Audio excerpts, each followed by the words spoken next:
All right. And now, so what is going on with Nevada and James O'Keefe? I see that he's offering Or cameras Arizona. to anybody. Arizona, sorry. What's the scandal? So he had some undercovers, sent some undercovers in to watch the training of people that were going to work the polls and the election offices in Arizona. And what he found was that they were telling them that they could not enforce the law on a whole bunch of areas, including ballot harvesting. That if somebody came in and they strongly suspected the person was harvesting ballots, they could do nothing about it. They couldn't flag the ballots. They couldn't ask any further questions. They couldn't follow up in any manner whatsoever. Harvesting the ballots meaning what? Now they're coming in with multiple ballots not in their name, and the Yeah. argument's going to be, well, we're just delivering them for an old person's home down the street. In Arizona, that's against the law outside of extraordinary circumstance. So that's what ballot harvesting is. You're returning somebody else's ballot. Okay. And depending on the state, there's different laws. Some states you can up to a certain number of ballots. In other states, you can't unless you have an affidavit that shows you're a relative and the person's disabled. That was one of the issues that got litigated in Ohio concerning drop boxes recently. It varies by state what the rules are. But in Arizona, there's specific rules limiting the ability to bring other people's ballots into the election. What they're being trained by, what James O'Keefe found, is that they're being told you can't do that. The Maricopa County election training, quote, we're not any type of law enforcement. We're not any type of law enforcement. I'm just what a are they Canadian doing then? No, but I'm a Canadian schnook, so then they're not verifying elections or supervising elections whatsoever. They may as well just leave and go home. That's the uptake from O'Keefe's point. So all the usual suspects in Arizona came out and attacked O'Keefe. Not only like Stephen Richer and that other Bill Gates, those guys, Garrett Archer, who's a former election official turned media guy. You could always tell he was a Democratic-leaning guy, but he wasn't over the top.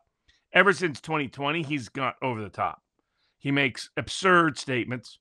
He'll go around accusing everybody else of lying and giving false representation. Anybody who challenges an election is, now bad and evil. The election offices are the greatest in the world. I mean, he quit being impartial at all and became overzealous in defending elections, particularly in Arizona, which have just been a disaster. And, and he's become an apologist for the bureaucratic ineptitude of the Arizona election machinery, who are many of his friends and allies. Now he works at ABC. And so he came after James O'Keefe. And so I responded in kind. And it was like, he accused James O'Keefe of misrepresenting when, in fact, the underlying quote he's referencing confirms exactly what O'Keefe says. What it is, they went and talked to people, and they said, yes, that the local Arizona officials have interpreted the law to have no enforcement mechanism for a whole bunch of election integrity provisions, including prohibition on ballot harvesting, which to me is absurd.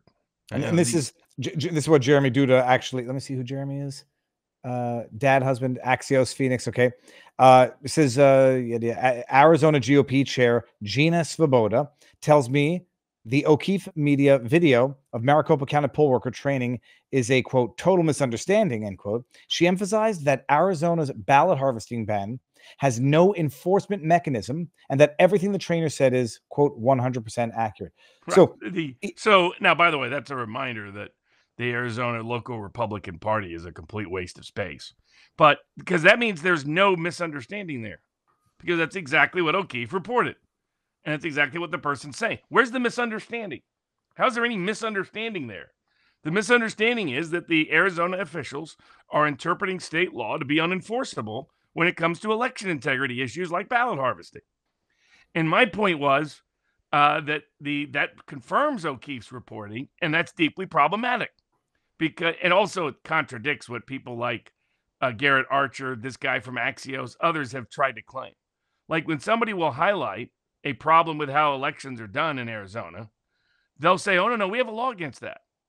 And then when you point out, but you're not enforcing that law, all of a sudden, well, of course we're not. It's like, what was your point initially? Were you lying initially when you said, don't worry, there's a law? Or are you lying now, Garrett? Which is it? This is covering up and apologizing for election ineptitude, and these are election fraud deniers. They like to go around and call everyone else an election denier. Nobody's ever denied an election. It's people like Garrett Archer are election fraud deniers because this is the same jurisdiction that says they're going to take weeks to count the ballots. Why? Well, they got to follow the law. unless, of course, it's prohibition on ballot harvesting, then you can't follow the law. I mean, which is it? I mean, the Orwellian double talk from the apologists from the Arizona election administration is getting to a level that is just insane. It would be considered parody, even if it was Orwell writing it. It would seem like a satire on Orwell, because clearly it couldn't be this extreme. We can't enforce the law because we must follow the law. He actually said that. Garrett Archer said a version of that. We can't enforce the law because that would be taking the law into our own hands. What are you there to do but enforce the law and follow the law? And one minute you're following the law by not enforcing the law. The next minute you're enforcing the law by delaying elections for weeks. Well, and not just that, they say in one state, oh, it's going to take a while, a couple of weeks, we won't know. And then in Georgia, well, we can't implement that.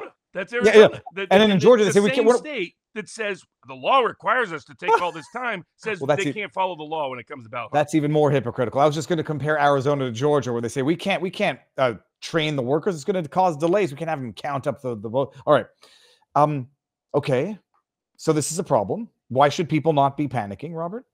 Well, I mean, it's highlighting the severe issues in Maricopa County and with the whole system, and how we will need greater, more thorough, more detailed institutional reform. It's the main reason I engaged in this, aside from exposing the hypocrisy of the Arizona election fraud deniers, was to defend the good investigative work being done by James O'Keefe, who's documenting, look at these huge flaws in our system. How is it that there can be a law in the books that says you can't harvest ballots, but if you're the election official who sees it, you're the very person who can't do anything about it? You can't even flag the ballot. I mean, that's a huge problem. And the same people apologizing for this, like Garrett Archer, are saying that he said our elections are so pure in Arizona, so pure, they're like the purest in the world. It's like, this is what you're defending? I mean, it's becoming levels of inanity and insanity to try to apologize for this nonsense. And it proves further substantiation there needs to be radical reform and remedy in terms of how our elections are conducted at a nationwide level. That, Attorney General Paxton has to sue the federal government just to do its job to determine whether illegals are on the rolls. It's not complicated. It's in-person, exceptions aside, 2 pieces of ID, paper ballots, period. That's what they do in Canada. If it can work in Canada, if it can work in France, if it can work in all around the world, it can work in the United States of America. Well, the irony is the only place now where it's not working is British Columbia, but I think they're using Dominion. I think they're using electronic voting there. So of course they are.